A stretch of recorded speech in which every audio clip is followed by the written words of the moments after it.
Shalom Bapak Ibu yang diberkati dan dikasihi serta dicintai oleh Tuhan Yesus Kristus.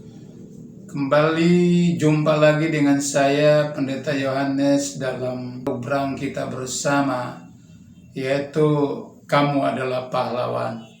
Puji Tuhan Bapak Ibu Saudara, saya percaya dan yakin sungguh bahwa Bapak Ibu sekalian berada dalam kondisi yang sehat walafiat, bahkan senantiasa berada dalam perlindungan Tuhan yang istimewa. Dan saya berharap kita semua memiliki sukacita damai sejahtera yang berlimpah-limpah dari Tuhan untuk menjalani berbagai aktivitas kita dalam setiap kesempatan yang Tuhan percayakan bagi kehidupan kita. Puji Tuhan.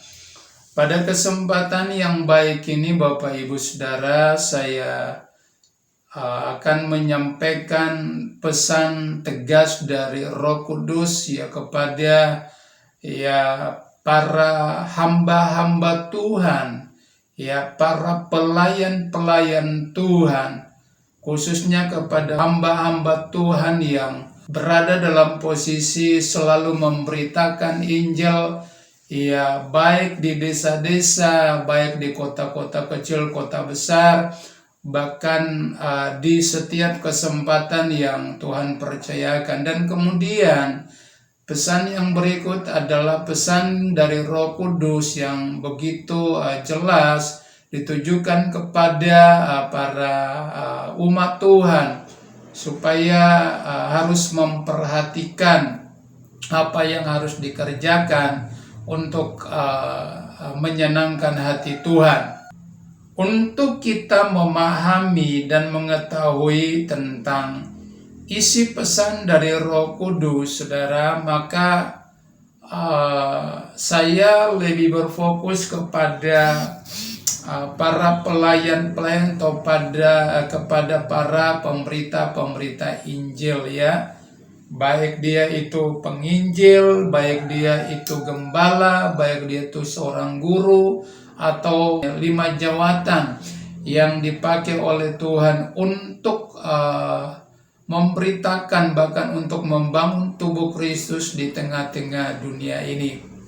Kita melihat Bapak Ibu Saudara bahwa isi daripada pesan Roh Kudus itu menyangkut pemberitaan firman di hari-hari terakhir ini, Artinya setiap pemberitaan firman yang diberitakan di mil-mil terakhir ini jangan selalu bertumpu kepada perkara-perkara lahiriah. Artinya jangan selalu bertumpu kepada berkat dan berkat dan berkat, dan kemudian jangan selalu bertumpu kepada mujizat, mujizat dan mujizat, saudara. Saya mau katakan bahwa itu tidak salah, tapi bukan itu yang dimaksudkan oleh Tuhan, Yang dimaksudkan oleh Tuhan adalah menyampaikan pemberitaan atau pengajaran firman yang dewasa, pengajaran firman yang bermutu, pengajaran firman yang bisa menemplak kehidupan manusia, sehingga manusia itu boleh meninggalkan sifat kekanak-kanakan dan beralih kepada suatu kehidupan yang dewasa secara rohani di dalam Tuhan. Karena kehidupan yang dewasa itulah yang diperhatikan oleh Tuhan, Bapak Ibu Saudara. Artinya jenis-jenis pemberitaan yang bertumpu kepada berkat-berkat lahir, berkat jasmani, bahkan bertumpu kepada mujizat, mujizat dan mujizat. Saya mau katakan saudara bahwa pemberitaan atau model pelayanan seperti demikian, saudara, tidak bisa mendewasakan jemaat, bahkan tidak bisa menyempurnakan kehidupan rohani dari jemaat Tuhan atau umat Tuhan. Dan yang kedua, bagian yang kedua, Pesan ditujukan kepada jemaat-jemaat Tuhan, umat Tuhan di hari-hari terakhir ini, supaya setiap kesaksian yang disampaikan jangan selalu bertumpu kepada berkat-berkat jasmani saja, ya, berkat-berkat lahiriah saja, ya. Saya mau katakan bahwa saudara harus beralih kepada kesaksian yang dikehendaki oleh Tuhan, ya. Contohnya saudara, ya, ketika saudara menyerah sepenuh kepada Tuhan dan saudara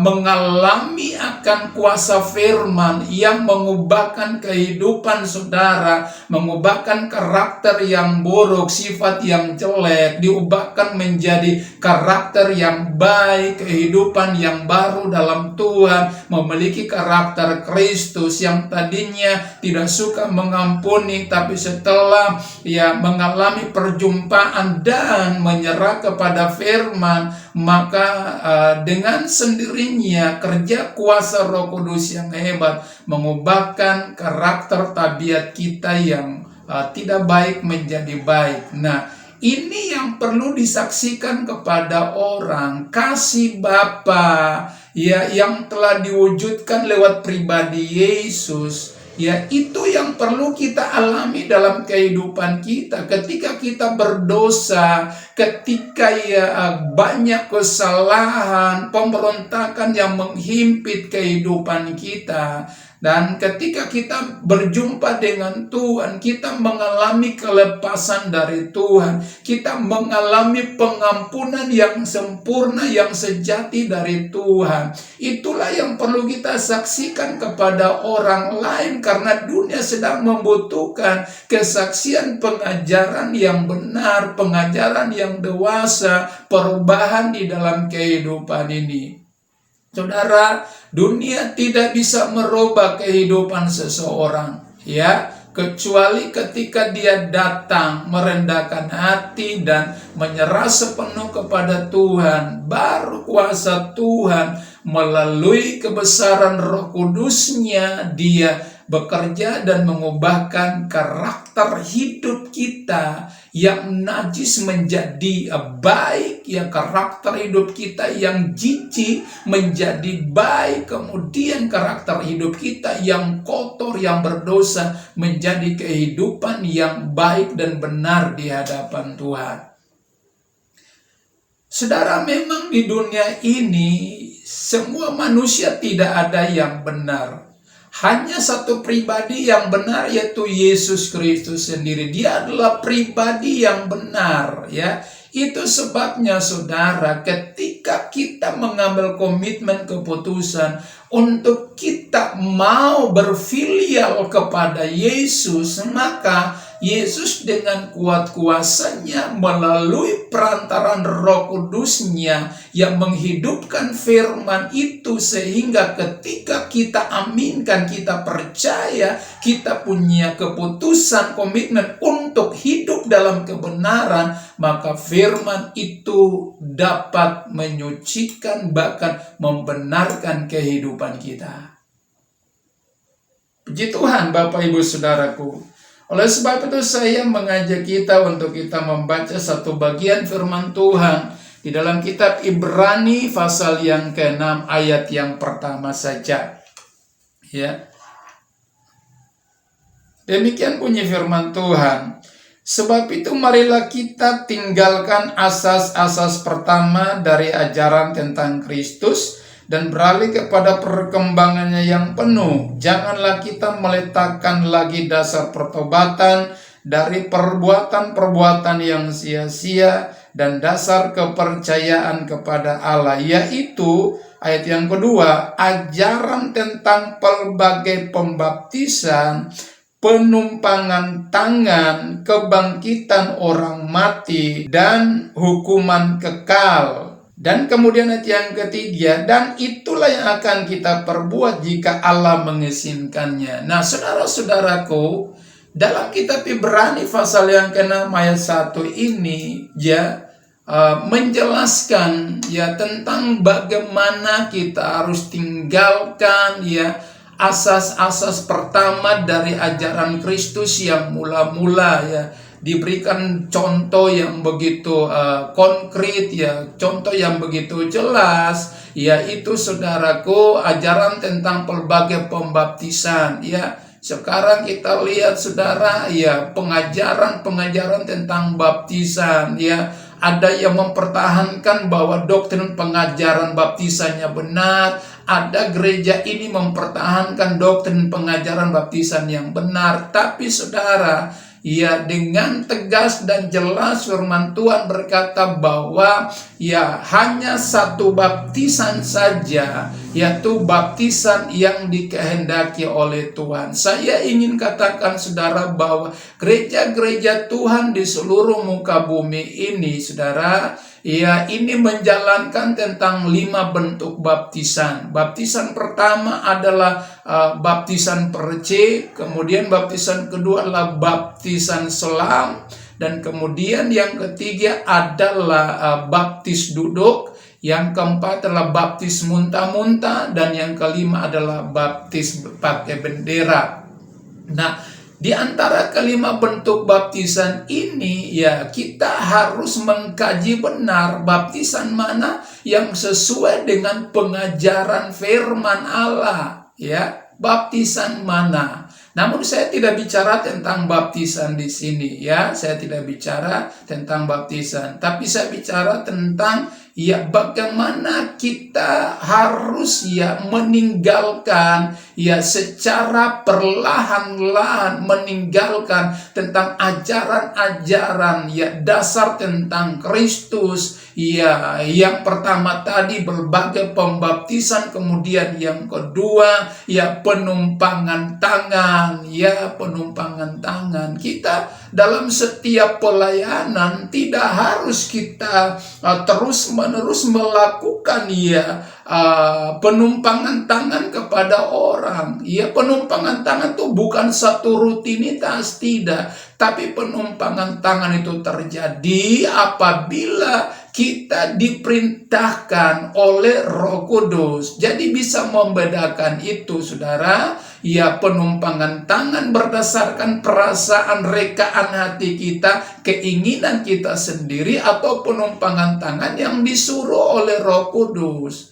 Ya, ini yang perlu kita ketahui, bahkan kita bedakan dengan sungguh-sungguh ya Bapak Ibu Saudara, khususnya kepada para pelayan-pelayan yang suka melayani dalam bidang mujizat ya, dalam segi penumpangan tangan dan lain-lain sebagainya ya.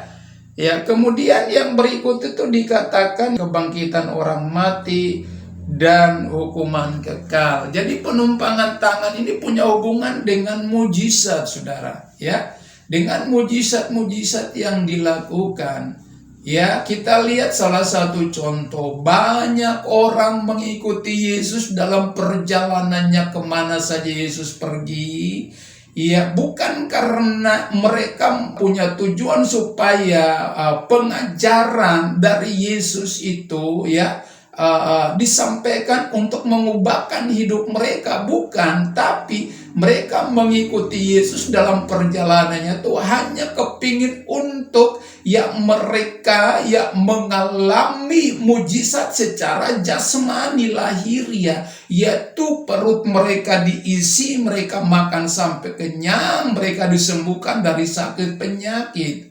Saudaraku yang diberkati Tuhan, mari itu tidak membawa kita kepada kesempurnaan, tidak membawa kepada kesempurnaan saudara, tapi yang membawa kepada kita kepada kesempurnaan adalah bagian atas. Dia berkata, sebab itu ya marilah satu ajakan kita tinggalkan asas-asas pertama dari ajaran Kristus yang mula-mula dan beralih kepada perkembangan yang penuh. Apa itu yang dimaksudkan dengan perkembangan penuh? Perkembangan penuh ini adalah berbicara tentang pengajaran yang dewasa. Artinya pengajaran yang tidak yang memandang bulu, pengajaran di mana rahasia firman-Nya dibukakan 2 kali ganda. ya yang saya boleh katakan pengajaran ini bicara tentang firman penyucian yang merobek daging kita, firman penyucian, pengajaran yang mengubahkan karakter kita, ya, mengubahkan sifat kita, ya, sehingga ya sifat kita ini jangan berdasarkan perasaan kita, tapi sifat kita, karakter kita itu ya harus ya lambat laun atau tiap-tiap hari mengalami pembaruan. Kehidupan Kristus itu selalu ada di dalam kehidupan kita. Nah, saudara-saudara, perkembangan yang penuh ini yang perlu kita cari, karena ini bicara soal kesempurnaan. Ya, ini bicara soal pengajaran yang menyempurnakan kehidupan kita. Artinya firman itu ya harus dibukakan rahasianya 2 kali ganda, harus digali, saudara. Khususnya kepada hamba-hamba Tuhan, para penginjil, para gembala. Ya, rahasia firman Tuhan itu harus digali, pengajaran rahasianya. Karena rahasia itu harus dibukakan 2 kali ganda kepada jemaat akhir zaman ini. Gereja Tuhan di akhir zaman ini, supaya gereja itu ya hidup dalam kedewasaan untuk menantikan ya seorang pribadi, dia yang bernama Yesus Kristus, mempelai laki-laki sorga. Ya, saudaraku. Karena kedatangan Yesus pada kali yang kedua dalam 2 versi. Pertama sebagai raja di atas segala raja. Kemudian yang kedua sebagai mempelai laki-laki sorga. Dia akan datang untuk menjemput gereja Tuhan. Atau menjemput mempelai kekasihnya yang sudah dewasa secara rohani, saudara. Saudara, saya akan membawakan kita untuk kita melihat ciri-ciri daripada kedewasaan secara rohani. Kita lihat ya, ciri yang pertama adalah tidak mudah tersinggung. Ya, sifat ketersinggungan ini, saudara, ini seringkali kita tidak sadari bahwa setan mengambil kesempatan, iblis mengambil kesempatan untuk menaruh benih ketersinggungan ini dalam kehidupan kita, saudara. Ya, orang-orang percaya, saudara, belajar untuk tidak mudah tersinggung. Apalagi kalau itu ditemplak oleh firman pengajaran. Apalagi kalau itu ditegur oleh firman pengajaran. Saudara, kalau firman menegur saudara, firman menemplak saudara, jangan saudara berkata bahwa hamba Tuhan itu, pendeta itu, gembala itu melihat tabiat saudara sehingga dia mengkhotbahkan tabiat saudara. Bukan, saya mau katakan bukan. Ya.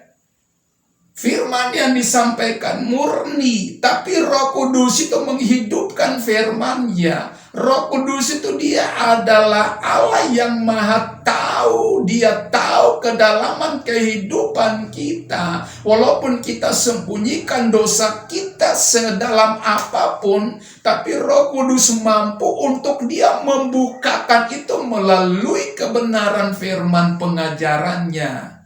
Jadi saudara, seorang hamba Tuhan menyampaikan firman dengan tegas. Kalau itu menemplak kehidupan sesuai dengan karakter saudara, menemplak dosa saudara, menemplak kehidupan rasa ketersinggungan saudara, saudara jangan kecewa, saudara.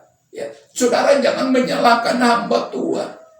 Tapi dengan rendah hati saudara menerima setiap teguran, karena firman Tuhan jelas mengatakan bahwa barang siapa yang kukasihi dia kutegur dan kuajar. Jadi kalau Tuhan menegur kita lewat firman-Nya, berarti dia sangat mengasihi kehidupan kita, karena dia mau supaya kita mengalami perubahan. Jangan cuma menjadi Kristen yang bersifat anak-anak, tapi harus menjadi Kristen yang dewasa di dalam Tuhan. Firman Allah jelas mengatakan bahwa jangan cuma minum susu saja, tapi harus makan makanan yang keras.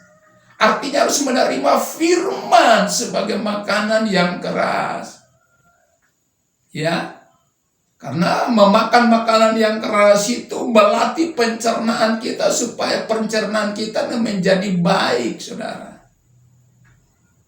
Sama firman yang keras itu melatih kehidupan kita ini secara rohani. Supaya kita jadi baik, rohani kita jadi baik. Hubungan kita dengan Tuhan jadi sehat. Itu tujuan Tuhan, ya. Destiny Tuhan dalam kehidupan kita. Kemudian saudara, ciri orang yang dewasa rohani dalam Kristus yang kedua adalah tidak mudah putus asa. Jadi walaupun pengalaman pahit yang dialami tadi, tapi tidak putus asa, tidak mudah kecewa, ya. Tidak cepat menyalahkan orang lain, tidak cepat menyalahkan suami, tidak cepat mengalahkan istri, tidak cepat mengalahkan anak-anak, tapi dia menerima semuanya dan dia mencerna di mana letak kesalahannya, di mana letak kebenarannya, lalu dia mengambil kebijakan untuk menyelesaikan dengan cara yang benar sesuai dengan pengajaran firman. Ya, itu yang perlu dalam kehidupan kita, Bapak Ibu Saudara. Kemudian saudara, ciri orang yang dewasa di dalam rohaninya dalam Tuhan, yaitu tidak bermain-main dengan dosa, jenis dosa apa saja. Tidak suka bermain-main dengan dosa, tidak suka mempraktekkan dosa, saudara. Dosa apa saja. Dia tidak gampang jatuh dalam dosa. Ya, baik itu dosa ya kecil atau dosa besar. Semua dosa itu sama nilainya di hadapan Tuhan. Dan setiap orang yang melakukan dosa berarti dia melanggar hukum Allah. Dan setiap orang yang melanggar hukum Allah, dia harus mengalami penghukuman daripada Tuhan. Nah, saya percaya saudara tidak mungkin mau mengalami penghukuman. Itu sebabnya mari dengan rendah hati saudara berbalik kepada Tuhan, biar menyerah buat Tuhan, Tuhan yang mengubahkan kehidupan saudara, ya. Lalu saudaraku, saya mau bawakan kita ada 3 pengaruh daripada dosa yang sementara bekerja dengan begitu kuat di tengah-tengah dunia ini yang sulit diatasi, bahkan sulit dibendung oleh setiap kehidupan manusia, termasuk dalamnya hamba-hamba Tuhan, termasuk di dalamnya pendeta-pendeta, saudara. Yang pertama, saudara, adalah dosa persinahan. Ya, dosa persinahan ini tidak memandang bulu. Oh, saudara mau pejabat, saudara mau pendeta kecil, pendeta besar, ya. Dia tidak memandang bulu, dan dosa persinahan ini rohnya tidak bisa dibatasi dengan cara apapun, karena ini adalah masanya, saudara. Ya. Setan sementara bekerja, bahkan berupaya untuk apa? Menaburkan ya benih dosa itu, perbuatan-perbuatan dosa itu atas kehidupan manusia. Saudara, saya mau katakan sasaran daripada setan, dia tidak mencari orang yang sudah masuk di dalam lingkungan atau dalam kelompoknya, tapi yang dia cari adalah saudara orang-orang yang hidup takut akan Tuhan. Inilah merupakan sasaran daripada setan. Kita harus sadari ini benar, ya. Haleluya. Saudaraku yang diberkati Tuhan, roh persinahan ini kita harus berhati-hati. Ya, kenapa? Karena dia bagaikan katak yang melompat sana, melompat kemari. Ini susah dibatasi, saudara.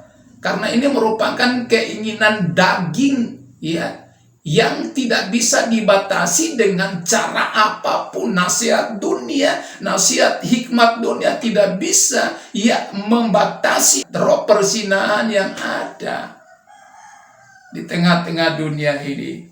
Kita bisa merasakan, saudara, dan melihat pengalaman ya hamba-hamba Tuhan dalam pelayanan, termasuk saya juga, ya.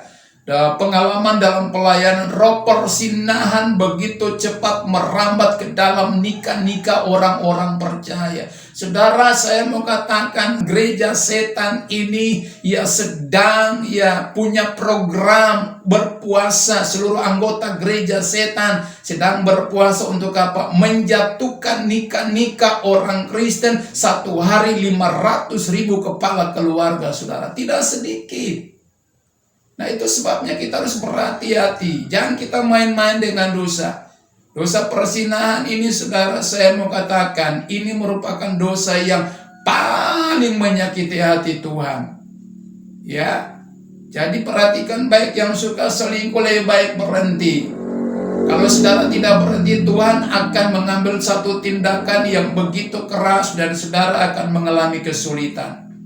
Nah, itu sebabnya harus berhenti daripada dosa persinahan, dosa perselingkuhan. Yang suka selingkuh, hati-hati, dengar baik. Tidak ada pengampunan bagi orang yang suka berselingkuh, saudara. Saudara punya istri ada, jangan mengingini istri orang. Jangan mengingini wanita lain. Dan wanita lain jangan mengingini suami orang. Jangan mengingini laki-laki lain, karena itu najis di hadapan Tuhan. Saudara-saudaraku, saya wawancara dengan salah satu anak Tuhan yang rohnya diangkat naik ke surga dan ke neraka, dan dia melihat, saudara, bahwa di India salah satu pasangan yang berselingkuh dengan istri orang lain, bahkan suami orang lain. Saudara, saat itu mereka diangkat dan mereka dilemparkan ke dalam neraka, api dan belerang. Jadi saudara dengar baik-baik, yang suka berselingkuh, yang masih terikat dengan perselingkuhan dengan istri orang, dengan wanita lain, dengarkan baik, hari ini Tuhan pakai saya untuk memberikan peringatan kepada saudara. Tinggalkan selingkuhanmu, lalu berbalik kepada suamimu, berbalik kepada istrimu, berbalik kepada anak-anakmu, karena mereka sementara menunggu engkau sebagai figur seorang ayah, sebagai figur seorang suami untuk mengayomi akan kehidupan mereka,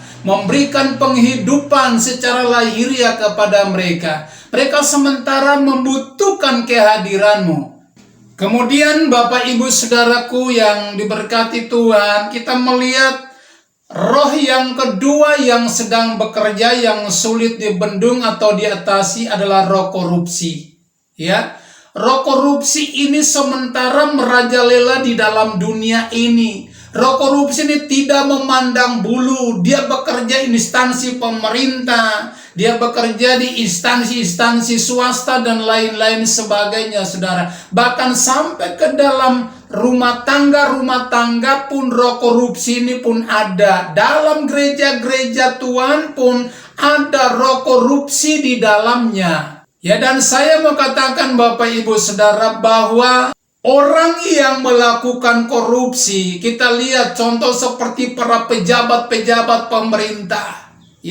Banyak yang masuk penjara karena melakukan korupsi. Saya mau katakan saudara bahwa tidak ada pengampunan bagi orang yang suka korupsi. Kenapa demikian?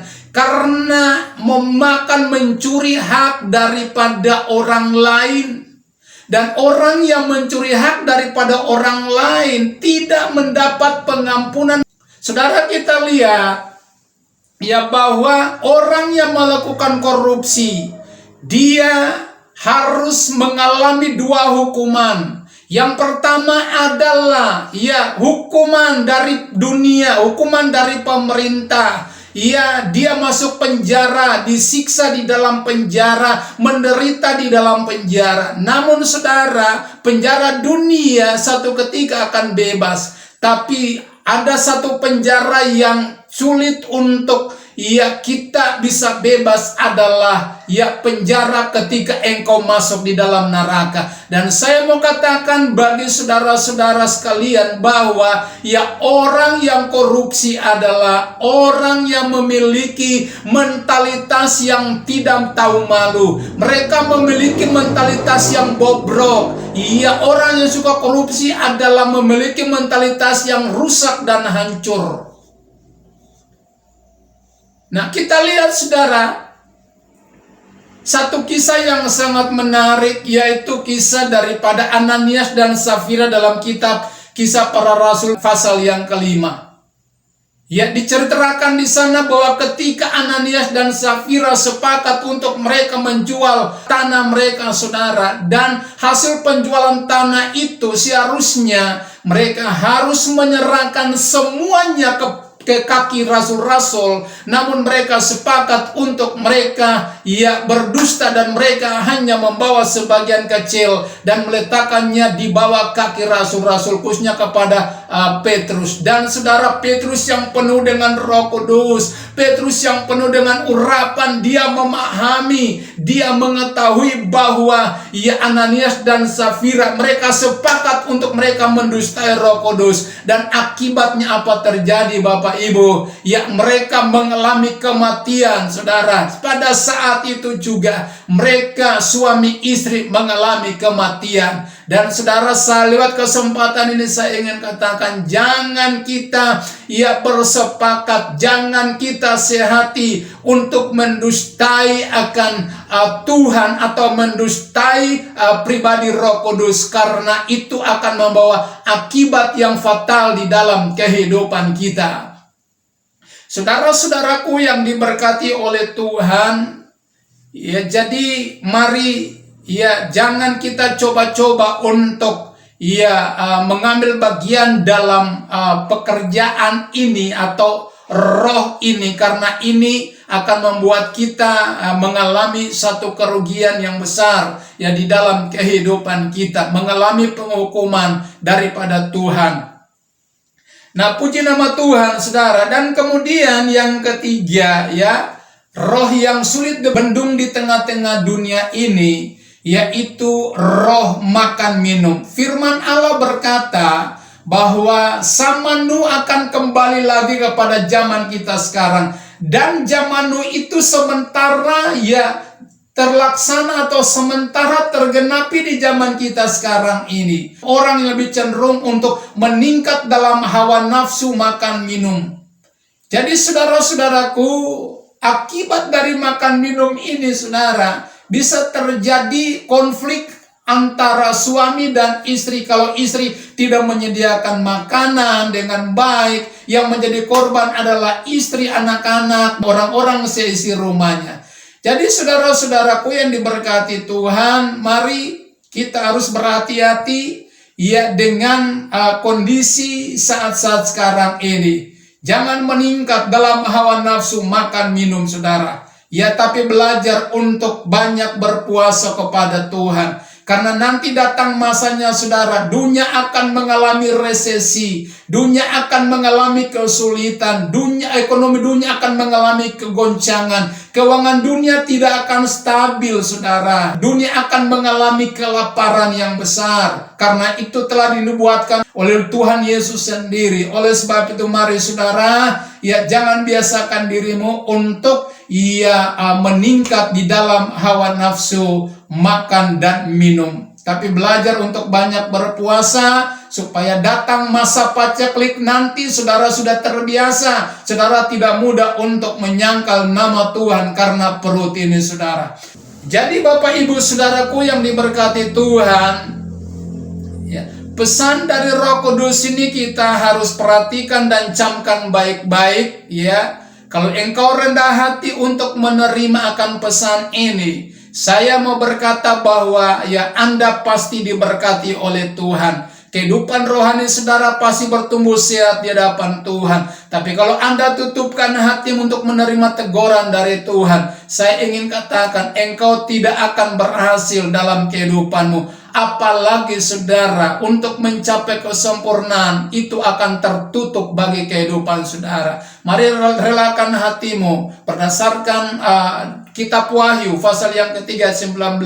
Barang siapa yang kukasihi dia kutegur dan kuhajar, sebab itu relakanlah hatimu dan bertobatlah. Jadi saudara, mari ya, ketika kita ditemplak, kita ditegur oleh firman Tuhan, bukan Tuhan membenci kita, tapi Tuhan sangat mengasihi kehidupan kita. Itulah sebabnya Dia menyuruh hamba-hambanya untuk memberikan teguran melalui penyampaian-penyampaian, bahkan pemberitaan-pemberitaan firman. Puji nama Tuhan, Bapak Ibu Saudara, biarlah camkan dengan sungguh-sungguh pengajaran firman Tuhan yang disampaikan pada kesempatan ini. Di akhir daripada video ini, saya mengajak Bapak Ibu Saudara sekalian, jangan lupa like, komen, bahkan share, serta subscribe video ini supaya orang lain pun diberkati oleh Tuhan. Terima kasih dan Tuhan Yesus memberkati kita sekalian. Shalom.